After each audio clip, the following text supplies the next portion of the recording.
Hey, Emma, Yes, Madeline. what do you say to someone when they come to you and they say, who's that guy I'm thinking of? That guy that, that takes the middles out of things. Who am I thinking of? But you might not be totally sure yourself. You've got to think about it for a minute. Who are we thinking of? Here's what you say. Not what you're thinking of. Here's what you say. You say, oh, you mean, the Hollower?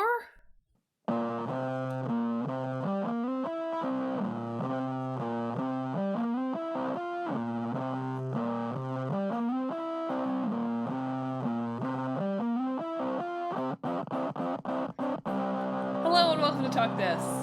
It's dangerous to podcast alone. I'm your we can't let the train hit the dog host, Madelyn. I'm your I've gotta get some bones host, Emma. And thanks for tuning in to this week's show. This week we're talking about Elite Beat Agents and Mina the Hollower. Pretty good joke. Yeah. Sorry, I messed up the question. Yeah, you did. It was a pretty good joke until Emma totally messed up the cadence. It would have been a really good joke if it wasn't for me. Yeah. It shows the importance of timing and rhythm. True. Speaking of, our first game this week is Elite Beat Agents, which is a rhythm game from Innis, published by Nintendo for the DS in 2006. It was. It's it's not a remake or a sequel, but an international counterpart to the game Os Tatakai Oendan, which is a Japanese-only rhythm game developed by the same people. Which is to say, go, fight, cheer squad. Yeah. But this was made for the Western sensibilities. Yes. So the Japanese original, as was, I think we still encounter some of this from time to time, but because everything gets, released everywhere now, the decision making isn't necessarily the same. But this whole rhythm game that was released in Japan was formulated around the idea of the Oendan, who are Japanese cheer squads. But not there are also kind of more traditional cheerleaders in that game. Not like cheerleaders like you know them from the Dallas Cowboys show, but like dudes in middle school uniforms, basically, cheering. Yeah. And that's a very familiar concept to the point that the original game does not really explain the presence of the Oendan at all. They just appear when people need to be cheered on. Sure. I think you could do like a show where they're like the Greek chorus. You definitely could. And that's pretty much what they do here. It's potential, yeah. Anyway, that game was, all caps, very Japanese in that It relied on that concept. Just had a lot of kind of like both like J-pop music that was used, Japanese cultural scenarios that were represented. And the developers and Nintendo basically were like, we didn't even really think about releasing this anywhere else because, we thought about spreading Japanese culture maybe, but then we were like, nobody's going to get this. But then it was actually like a surprisingly frequently imported title. Or I guess exported title. Export, yes. Exported from Japan, yes. Imported to other places. Yes. And so they decided, okay, maybe there's some interest in this style of game at the very least.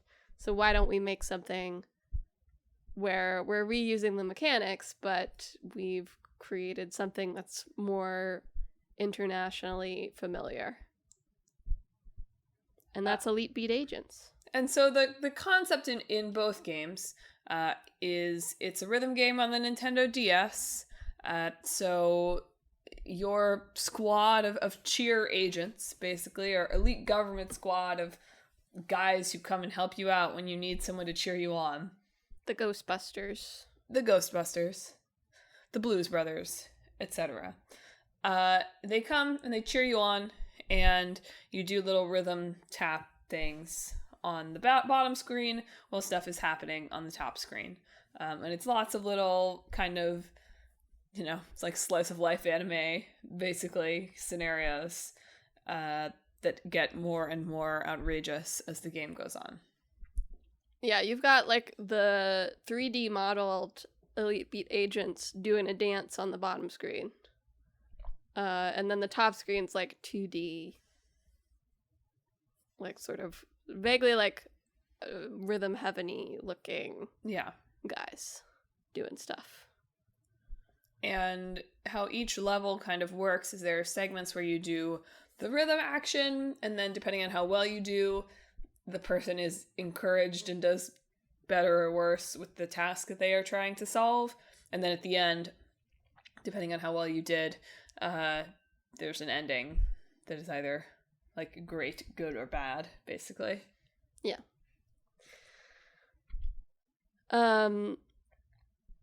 People talk about things that couldn't be made today.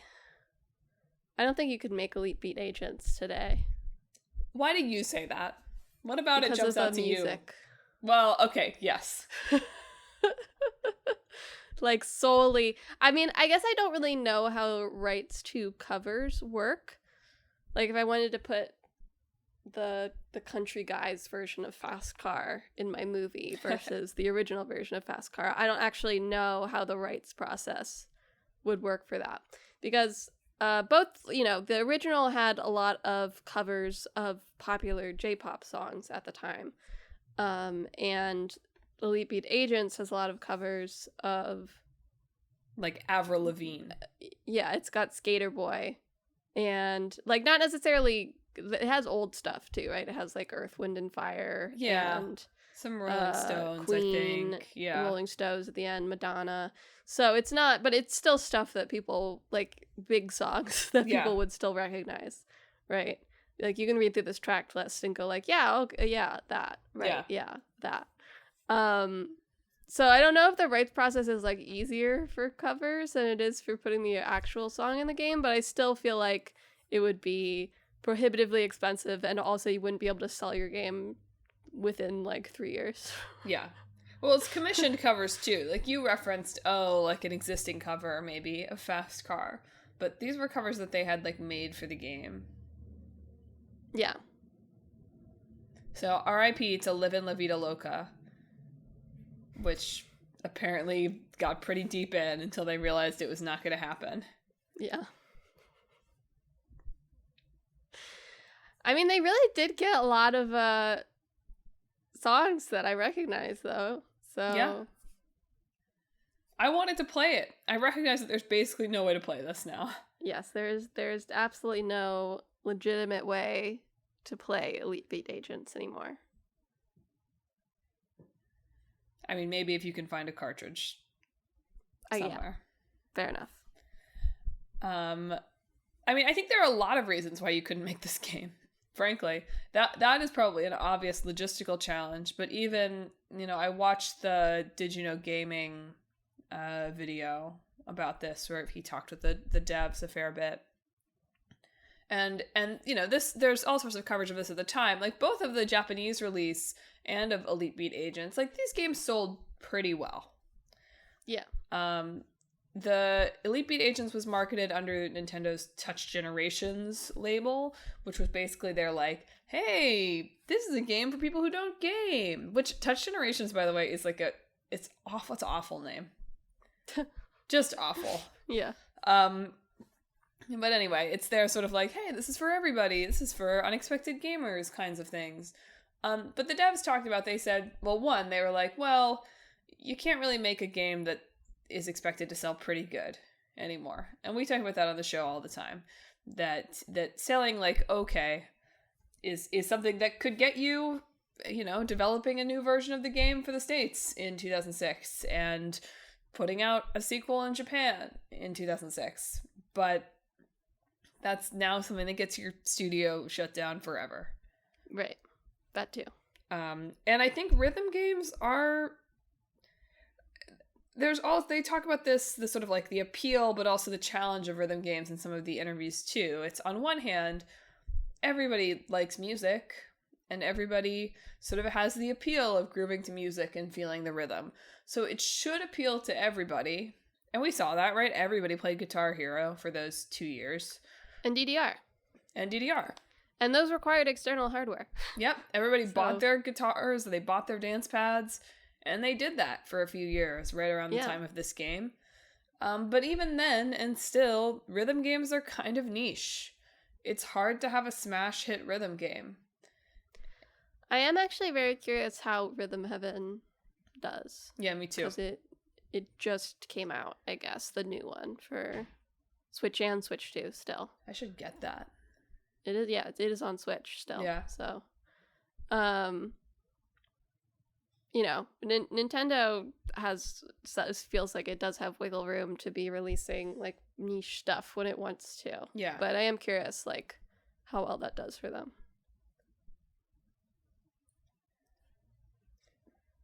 I read a interview with Keiichi Yano, who's the director, I believe, on this, with Nintendo World Report, which was it's a very funny interview. It's more like a combo, but the Nintendo World Report was like, we heard the first and didn't actually do that well, and he went, whoa. Oh, I saw this. Yeah. I mean, we didn't do great, but like, we didn't do as bad as people say we did. Yeah. And so Nintendo World Report is like, yeah, so probably just not as good as you think a Nintendo game would do. And then he said, yeah, well, that's what Nintendo told us.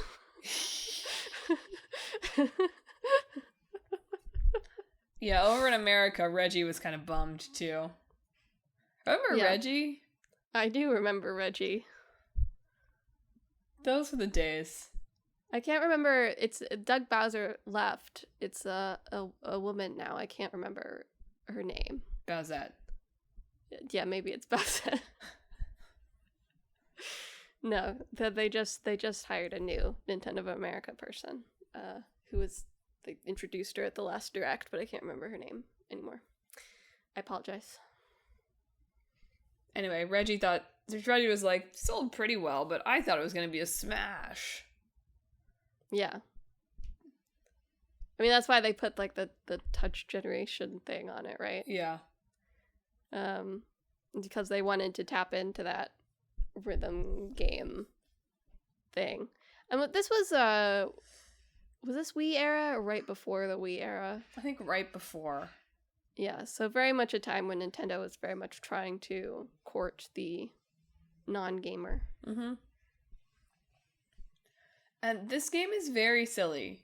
It's also a game of a certain kind of tone that I feel like you see less of now. Like absurdity? Like a level of, but like absurdity in a like that's crazy, like that's so silly way. Like I think there's some absurdity, but it's sometimes gone into like darker type places now, or I don't know, just like less. Like the whole premise of this game is that there's a government agency that sends out these secret agents to dance and cheer people on. I mean, it is interesting to be like, because, you know, a lot of the influences cited included, like, Ghostbusters and Men in Black. Yeah. And Blues Brothers, as you said. And I feel like at the time, was this when, like, X-Files was, too? Like, there was kind of, like, a hip thing of like the government agency that does weird things. Yeah. Or like the crew that does weird things, right? Yeah. And this sort of took that and made it a little bit further absurd, I guess. But I feel like there was like in American culture at least like this sort of like small bubble of like the government agencies that look into strange stuff. Yes, but now when we do that, it's Control. Right. As opposed to dancing secret agents. Yes. There's some dancing in their games, to be fair. Not saying there's not. Of course, Elite Beat Agents was also a DS game, so all of the rhythm gameplay was done using the stylus. So there were things like the standard like touch points where you just sort of tap the stylus on the beat as you want, but also like fancier things, like you have to like wildly spin it or follow it down like a press and hold, but like following like a rolling ball along a path. Apparently the spinning one is people get trouble with, because there was Casey Yano did give a tip in his interview. If you have to start big and then go small. So you do like a spiral in instead of starting small at the beginning. Yes. And apparently you get lots of points that way. So good to know. But it's for that reason too, you know, it's hard to port it to another system, because you couldn't, you know, the Switch still has a touch screen, but it's not stylus based and your finger's not quite as precise. No. Potentially you could do something with, you know, buttons in the analog stick to sort of try and ape it, but the Switch Joy-Cons are so sensitive that they probably wouldn't want to do that, because playing it would cause new Joy-Con drift on thousands of consoles. I mean, on one hand, it feels like the concept here is so bold and striking that you could probably do whatever you wanted with the rhythm gameplay and it would still be recognizably Elite Beat agents. Sure. But on the other hand, you point out the real challenge of rhythm games is that, like, actually, it's kind of nice to have something that isn't just pressing buttons to set your game apart. Yeah. Or at least to introduce some variety in the kinds of rhythm things that you can do. Yeah.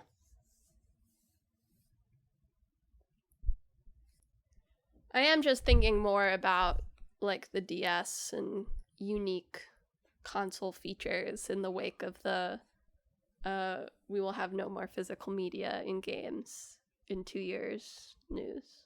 So things are good out here. I do want to circle back to my intro real quick about the runaway train and the things that you have to think about when you're creating games like this. So they did all sorts of pitching of the studio had made a previous rhythm game called Guitaru Man, which I didn't look into that much, but the little bit of footage of it that I saw also looked really weird. Yes, they just added that to the PlayStation Classics collection, so that one is available to play if anyone wanted to. Anyway, that game did not sell very well, so they weren't like immediately having people battering down their door for what their next game was going to be. And they eventually managed to successfully pitch Nintendo on this after some other failed pitches. But they realized apparently after the pitch, they were like, oh, like, we had an example in that was about like gameplay for a runaway train that's going to hit a dog. And they said, that was kind of a cool scenario, except then we thought, what happens if you lose? Yeah. And they were like, we don't think this game can sustain a version where you have to watch the train hit the dog. Yeah. Yeah. That's part of pitching, though, right? Yep.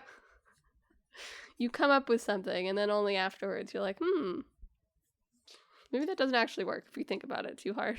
The game does have one sort of sad, slow ballad level, which I think is sort of funny, interesting challenge for something quite as as irreverent as this game. In the original Japanese, I think it's her dead boy, like a girl's dead boyfriend who's like trying to get in touch with her. In Elite Beat Agents, I think it's her dead father. Yes.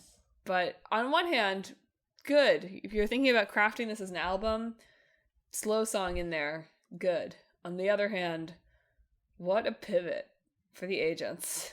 I still feel like that is more in line with the tone than like I didn't cheer hard enough so the dog got hit by a train. I mean, yes, I know, I agree. The guy's already dead. It's interesting to balance the kind of like, what's an acceptable fail state or what's an acceptable topic for the agents to deal with when it eventually escalates into them. I don't know. I was reading the synopsis of this. Do they get a bunch of prisoners to cheer and fight the aliens and then sacrifice themselves? Like, I don't know. I don't know. Some dark stuff seems like it happens behind the scenes. The last level is like other people are cheering for the Elite Beat agents to do their job. Because aliens have taken away the power of their dance. Yeah. I don't know the specifics of what happens. I wish I could play this. Elite Beat Agents seems like a game I would enjoy. Yeah. Well, you could try Gitaroo Man, at the very least. I could. There is also, I mean, there's Osu. I mean, it's not at all the same. There's a for open source like rhythm game online that is based on the mechanics of this that is apparently kind of big with like streamers for building reaction time. But what I really want here is the silly guys. I know. You need the silly guys dancing on the bottom screen. Yeah. I like to imagine if you made it in one screen, it would be like the Kingdom Hearts Dream Drop Distance intro, where they've just got the Mickey shadow like superimposed over the footage when those used to be on two different screens. Yeah. And so you've got just like the guys' shadows dancing like over top of the screen. Yeah.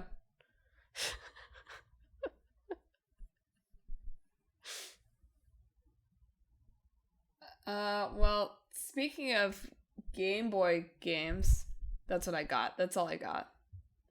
This wasn't on the Game Boy. Well, it's heavily inspired by the Game Boy. I mean, the Elite Beat Agents wasn't on the Game Boy. The Nintendo DS is basically the Game Boy. Sure. I don't know. I don't have a good transition. Mina the Hollower. Yes.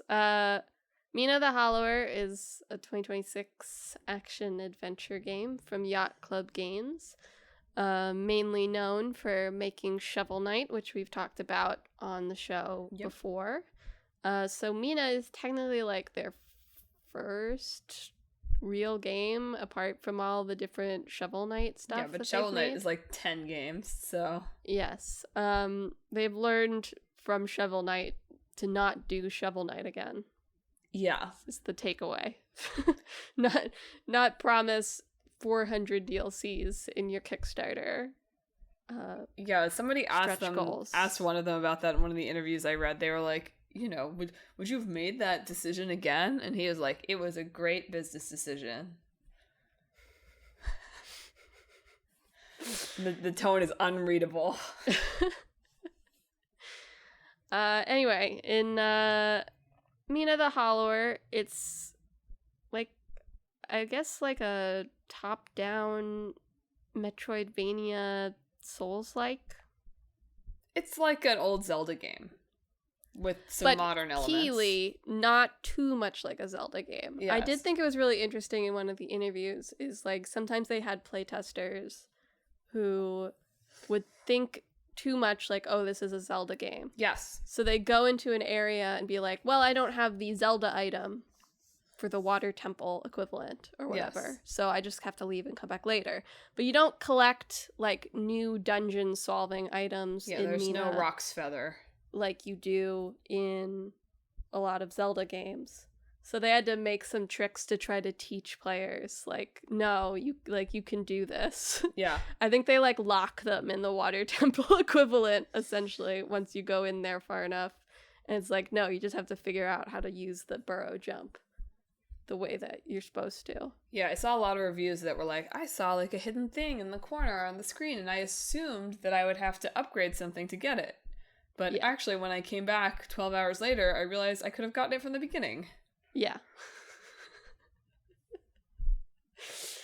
Which is funny, because, they have described this, you know, like, oh, if Shovel Knights are Mario, then this is our Zelda. But it's not quite a Zelda game at the same time. In terms of aesthetic and in terms of, to a certain extent, game structure, very inspired by the early Zelda adventures. Mina also has some more platforming elements than most top-down games. Yeah. There was an interview, I think it was with Remap. They talked about this a lot. Of like, and the reason that there's not that much platforming in top-down games is that it's horrible. Yeah. Is that it's really hard to make. Yeah, I watched like a rapid fire interview from MinMax with the developer so this game was like originally the idea of one of the developers in the studio. He was just like messing around, basically. Yes, Alec Faulkner, I think.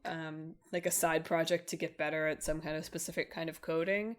And man, he must have felt pretty bad. I mean, not bad, but like, so the execs eventually saw it and were like, oh, let's make that. How do you think that guy felt when the stuff was in the press that was like, if this game doesn't do well, it's over for all of us? I mean, Mina had definitely become a more full-scale project by that point. No, I know. So, but I guess, I don't know, I would have felt a little responsible. Yeah, sure. If my, like, I'm fooling around, making a little, like, funny little Game Boy looking game. The dire financial straits or, like, high stakes that Yacht Club found themselves in was not really because of Mina, was because they had locked themselves into doing, like, so much free DLC stuff for Shovel Knight, and therefore did not really establish, like, a second revenue stream for a long time. Yeah. Which was fine for a while because Shovel Knight was so successful, but yeah, I think they ran up to the wire on finishing Mina in a timely enough way to bring in some more money. Well, it was to finish my thought, there was a brief mention of the heights thing and like how you do platforming in a isometric way, and it was basically like, that sucked. Like, training people to understand if something is tall in a top-down thing basically is really hard. But yes, this game was delayed. I mean, it was a game that was kickstarted, right? So theoretically, they said it's going to be December 2023 in the Kickstarter, in the 2022 Kickstarter. So you could say that it was delayed all the way from December 2023, but I think we all have to know better than to trust whatever the date is on the Kickstarter at this point. Yeah, for when you kick back a Kickstarter game, which I'm not saying you shouldn't do, right? Yeah. Like, if a game looks very exciting to you, do it. But you should add at least 2 years to the estimated date. Yeah. On the Kickstarter. And then that's you can when be you should start surprised. Yeah. And then you can be surprised if they hit their intended date, or you can get it 2 years later and be like, yeah, that's about what I was expecting. Mina did have a date, like they were targeting, it's a very kind of gothic horror influenced vibe to the game. And so I think they were targeting a Halloween release last year, which fun, of course. But it got delayed, I think, less than a month before that release date. Which they've been a little coy about why. But they've said basically, like, we probably could have released it then, and it would have been playable. I can't remember what interview they were talking about it with. I think maybe GameSpot. Or was it Mothership? It might have been the Mothership one. Well, there was one interview where they were saying they wanted to make sure there wasn't a room in the game that everybody would definitively call the worst room in the game. Mm-hmm. So they went through all the rooms they would consider, like, different people considered the worst room in the game, and tried to improve them so that nobody would have, like, a singular worst room in the game. Which is, I think, an interesting way to put it. It is. Now, that said, they also seem to have experienced some last-minute panic of, I think it's so interesting that there are now Discords for reviewers that, like, the developers are in. I don't think it's all that common. Like, usually I think you still have to, like, email PR if you have, like, I'm stuck. Yeah. But I think it's an interesting idea, right? Because especially Mina is so discovery heavy. Yeah. That, like, the intended experience feels like you're supposed to be talking about the things that you found. Yeah. And the things that other people have found. So in some ways that makes sense, to make sure that reviewers are getting your intended experience and aren't just siloing themselves and getting frustrated because they're trying to figure everything out themselves. It's an interesting thing to try to capture now, right? I mean, I think that that's something obviously that is quite taken from its Souls influence, right? Yeah. Everybody's talking about it, you're getting ideas on how to best beat something online. But it is also something that really feeds into you've got to play that game within 2 months of it coming out. Or every answer will already be online for you.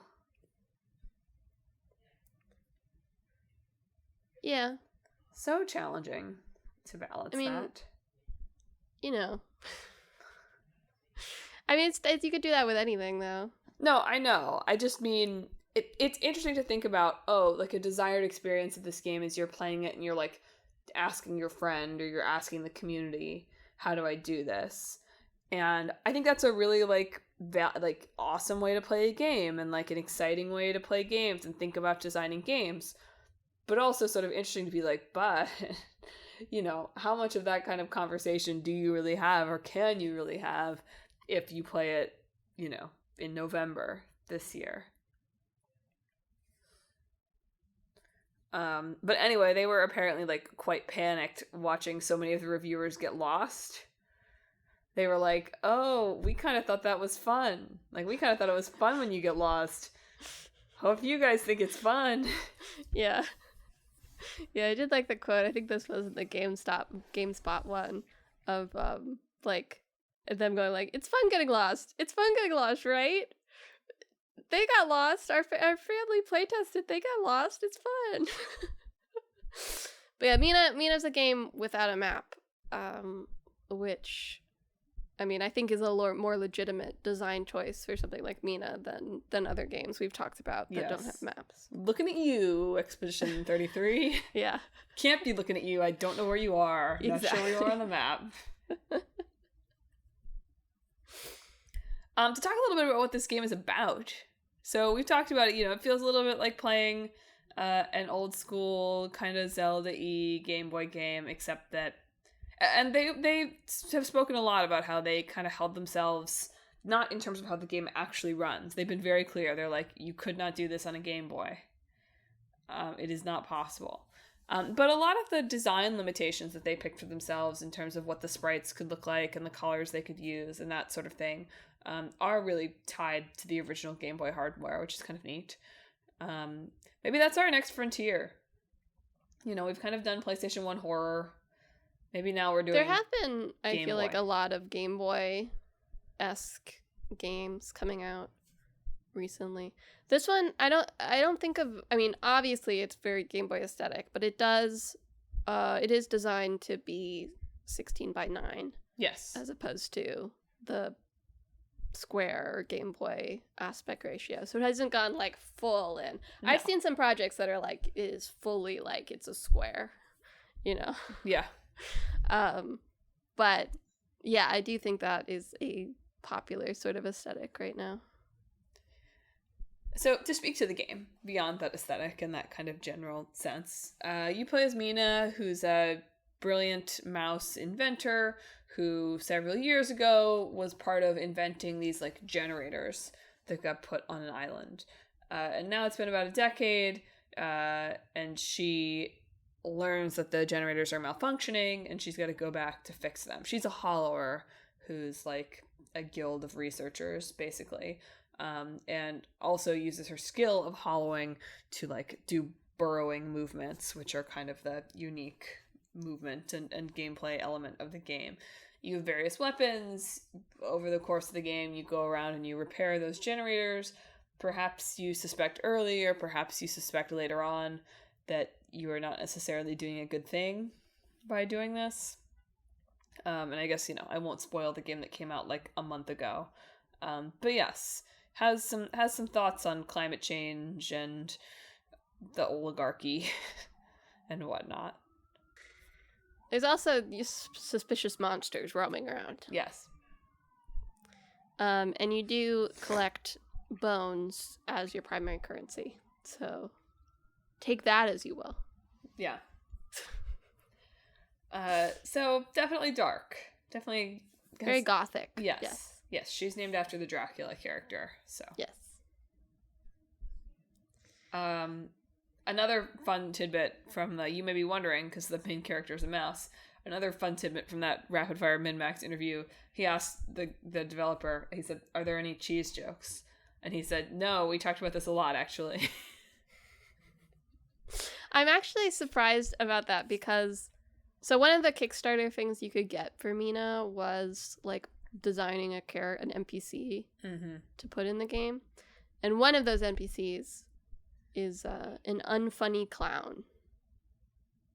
Good. Was the prompt from the backer. Yeah. And so this clown will regularly jump scare you. Great. And give you unfunny jokes. Good. And if you manage to get to like a certain amount of jokes without being scared enough to attack him at the jump scare, he will give you a lot of bones as a reward. So I'm surprised he doesn't make cheese jokes. Apparently not. Apparently a decision that was made. His name's Clumpy D, a clown with too many teeth, apparently. That seems like it could be... I hope that's their next game. Clumpy D spinoff? Actually, a game where you like have to set up jump scares could be kind of fun. Yeah. So put that in the bank. Somebody. I also appreciated the kind of hints, the internal hints mechanic of this game of the newspapers that respond. You know, I often feel like hint systems in games suck. Either they give you absolutely no useful information, like they just repeat something that you kind of already know, or they give you the entire information and it's not really a hint, it just solves it for you, which, like, the internet is there. Like, I don't need that now. The internet exists if I want to do that.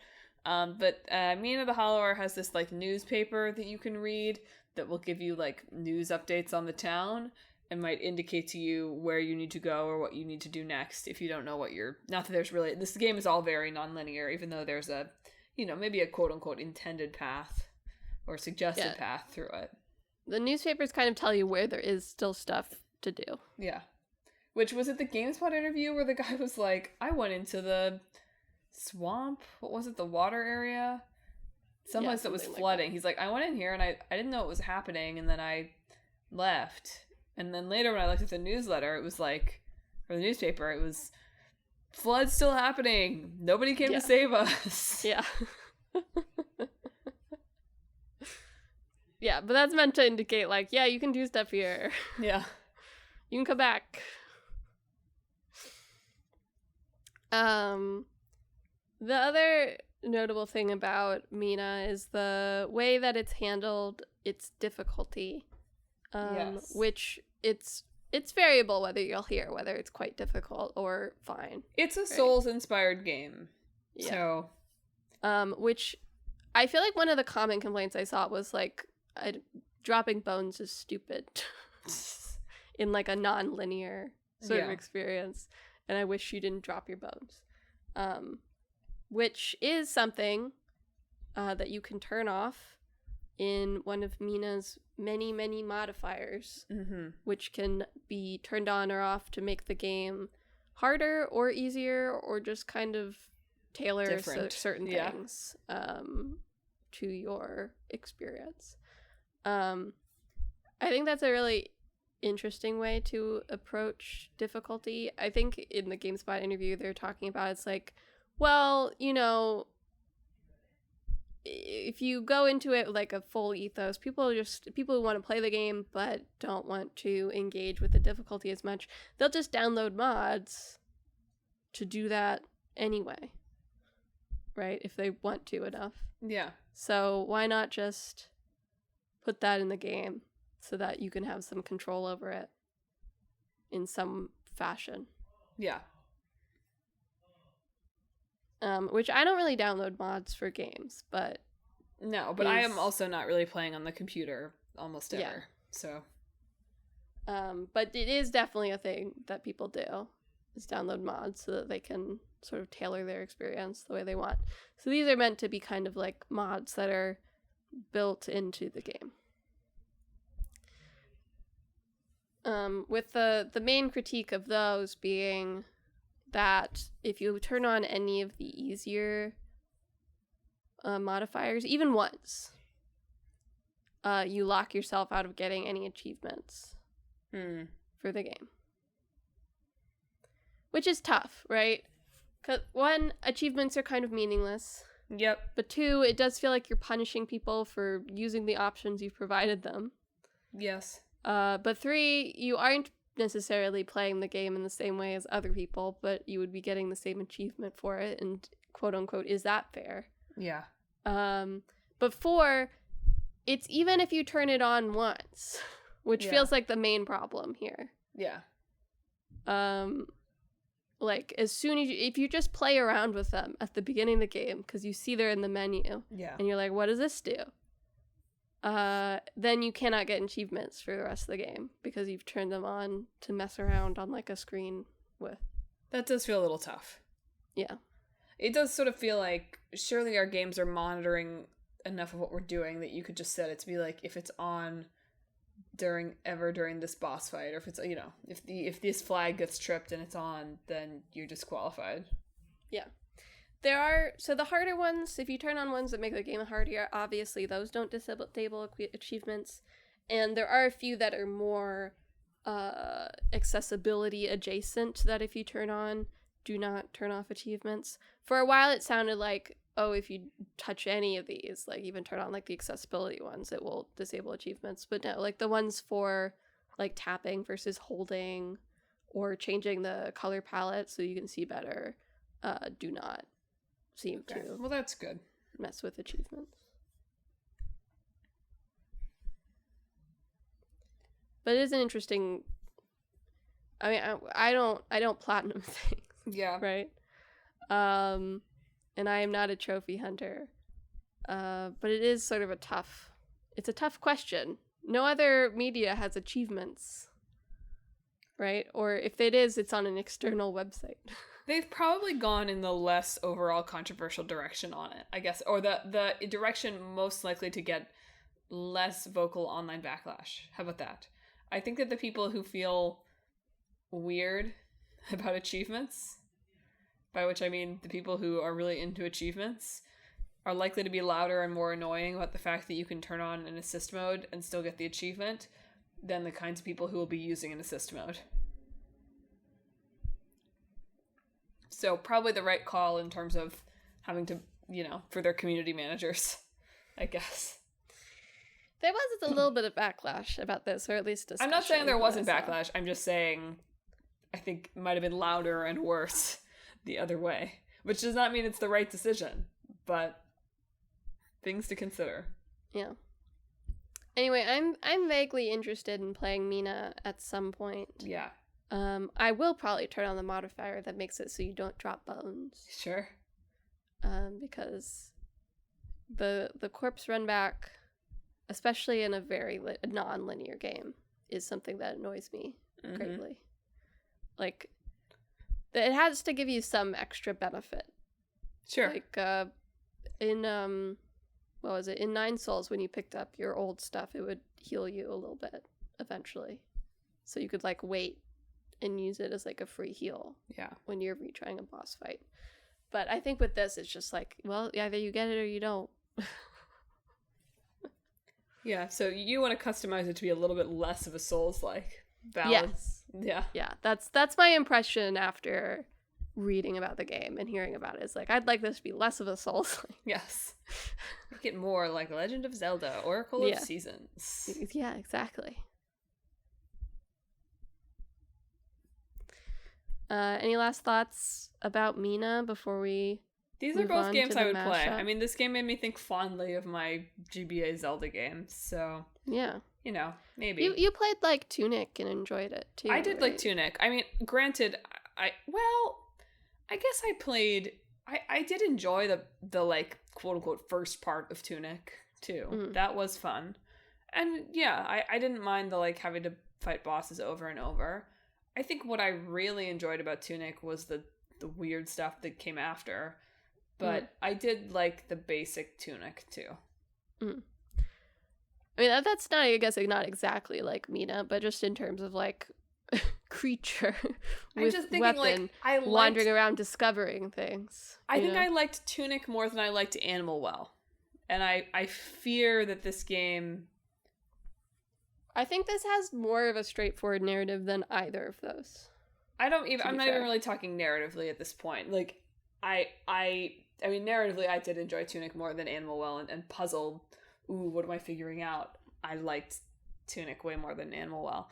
But even just gameplay-wise is what I'm thinking of. So I'm not exactly sure what we hew closer to here. Is there combat in Animal Well? Not really. I mean, sort of, but not really. I do feel like this is closer to... I'm just thinking of all of the, like, hollowing and kind of the movement of it. Like, that's fair. Yeah. Yeah. Like, not that it's actually really like, and well, obviously, like, platformer. Anyway. Like, could be my vibe, could be not my vibe. Yeah, that's fair. I liked Animal Well. I was just ready to be done with it. Yes, yeah. I remember. Yeah. I was like, I'm not interested in doing more than this. Okay, ready to mash? I'm ready to mash. Okay, so it has to take significant inspiration from a Nintendo handheld system. The thing is, I feel like there is good potential, just to get this one out of the way. There's good potential in like a Halloween-themed Elite Beat Agents. Yes, spin-off. But that would have to be just a free DLC. Sorry. But you could get like all the classic like spooky songs. That's called free DLC. And you're like cheering on. Which is okay. That's very inspired creatures. by Yacht Boy, Yacht Rock, Yacht Club. That's very, feel like I've come up with a cool idea for free DLC. Also very inspired by Yacht Club games. So... Well, that can't be, for Mina, because they have learned their lesson. No more free DLC. They're already talking about how they want to do a Mina too, so I don't know. But not free. Yeah. Is the key thing. Here. That's fair.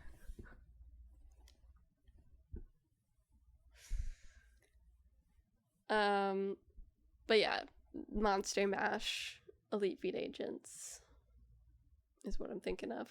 I mean, that's great. I think that's great. But it can't really be our mashup because it won't make any money. There's also just like the Zelda-themed Crypt of the Necrodancer. Uh-huh.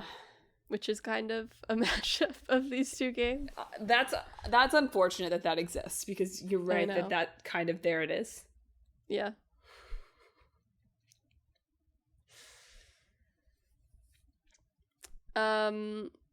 I mean, I'll say there aren't a lot of, like, most kind of Zelda-inspired RPGs also exist in, like, plausibly Zelda worlds. Like, obviously Mina is, Link is not going to be running around this island, right? But it's still a island with monsters, basically. And so if you could take that kind of gameplay element and bring something more... like either way more slice of life or way more we're government secret agents. I actually, like the dungeon construction of a Zelda, of a, a game like Mina, of a Zelda-like game, could work really well with a secret agent protagonist. Yeah. You're like infiltrating. You have different gadgets. Why haven't we done that? That feels kind of obvious. By we, I mean the games industry, not you and me. Yeah, didn't you know we make all these games? Yeah. We pitch at the end of the show. That's how we fund the podcast.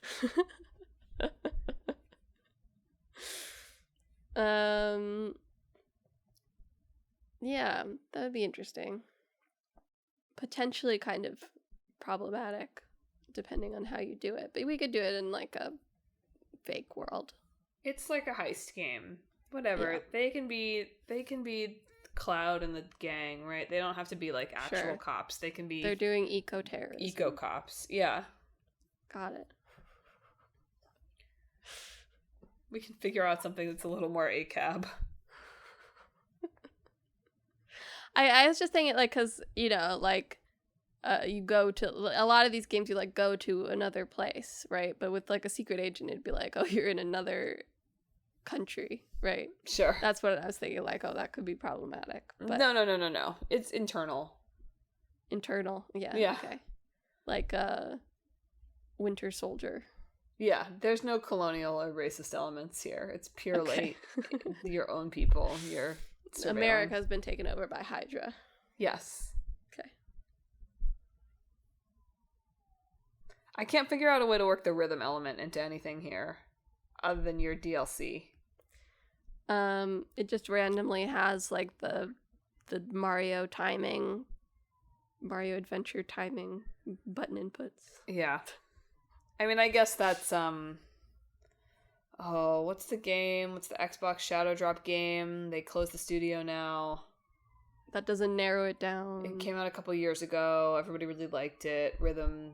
You walked around to the rhythm. Oh, Hi-Fi Rush. Hi-Fi Rush. He made like a Game Boy coded Hi-Fi Rush. That'd probably be pretty cute. Yeah. Like it's a dungeon, but the actual way you solve the dungeon is by kind of like moving to the rhythm. Using your gadgets. And also just like a little sprite with like a guitar over its shoulder sounds cute. So great. Well, I think we've got like 4 good ideas. Yeah. So we should probably quit while we're ahead. We've got to make all 4 of those now. Yeah, that's how it works. As soon as we present a game idea, we have to make it. We're contractually obligated to make it. Well, listeners, thanks for tuning in to another episode of Talk This. It's dangerous to podcast alone. How much money would you pay for our Halloween-themed Elite Beat agents? I wish I could come up with a good spooky take on Elite Beat agents right now, but I can't. We'll have a fun title. Do you think that Mina the Hollower is more like Zelda or more like Dark Souls? Or do you think, as the developers presented in some interviews, that those 2 games are really kind of similar in their own way? If you were a mouse, how would you feel about cheese jokes being made around you? If you were a dog on a train, how would you feel if your life was in the hands of a bunch of guys dancing? If you have thoughts about this or anything else we talked about this week, hit us up on social media. We're on Facebook, Instagram, YouTube, and Blue Sky at Talk This Podcast. You can also visit our website, www.talkthispodcast.com, where you can read all about the show, check out the games in the hat we're about to pull from, and read our blog featuring Emma's Memoir May blog. And someday, Pac-Man. I will do it by the end of the year. If you don't know what that means, you probably haven't subscribed, which you should do. We're on Apple Podcasts, YouTube Podcasts, TuneIn, Spotify, Pandora Podcasts, online and on the app, Overcast, Pocket Casts, wherever you can find podcasts. Go ahead and subscribe so you never miss an episode of Talk This. I guess it's my side quest next week. That feels impossible. But Emma, what are we talking about in 2 weeks? In 2 weeks, I do wish I had a trio of fun guys dancing for me out of the corner of my eye whenever I it's a pretty good July 4th episode, actually, with Elite Beat agents. Like, that is kind of government as you'd want it to be. It's true. Yeah, that's what I want my government to do. Like dance and cheer for me. When we talk about replacing cops with, like, you know, wellness people. And that's what they should look like. Exactly. Anyway, for our old game, we're doing one that I was surprised to find that we hadn't talked about yet, Gears of War. Oh, whoa. And for our new game, we're talking about Mixtape. Okay. More music. Yeah. Well, look forward to that in 2 weeks. But that's it for this week. Thanks for listening. Emma, hit him with the sign-off. This week, I hope that your government is throwing a party in your honor.